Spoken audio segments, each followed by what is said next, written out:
Hello বন্ধুরা, আমার দ্বারা এসব ভিডিও মনে হয় না হবে আমার দ্বারা, কারণ এত কি বলবো। আর প্রথমে বাঁধাকপি ঘন্ট দিয়ে ভাত খেয়ে নিয়েছি, তারপর মনে পড়ছে যে আমি তো ভিডিওই করিনি, তো সেটা আর কি বলবো। তো আজকে ভিডিওটাও পোস্ট করতে একটু দেরি হয়ে গেল, অনেকটাই দেরি হয়ে গেল।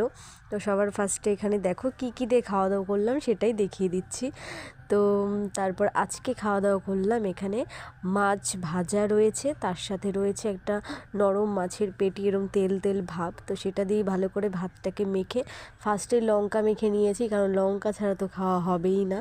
তারপর ওটা দিয়ে খাওয়ার পরে নিয়ে নিলাম এখানে মাছের তেল, যেটা করেছে আলু আর পেঁয়াজ কলি ভাজা, আর মাছের তেলটাকে দিয়ে করেছে, আর লঙ্কা ফাটিয়ে দিয়েছে। খেতে দুর্দান্ত হয়েছে, খুব ভালো হয়েছে খেতে।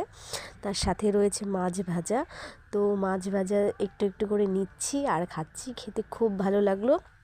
তোমাদের কার কার মাছের তেল খেতে ভালো লাগে, মাছের পেটি খেতে ভালো লাগে, অবশ্যই কমেন্ট করে জানিও। আমার তো খুব ভালো লাগে। আজকের ভিডিও এতটুকুই, আবার দেখা হবে নেক্সট ভিডিওতে।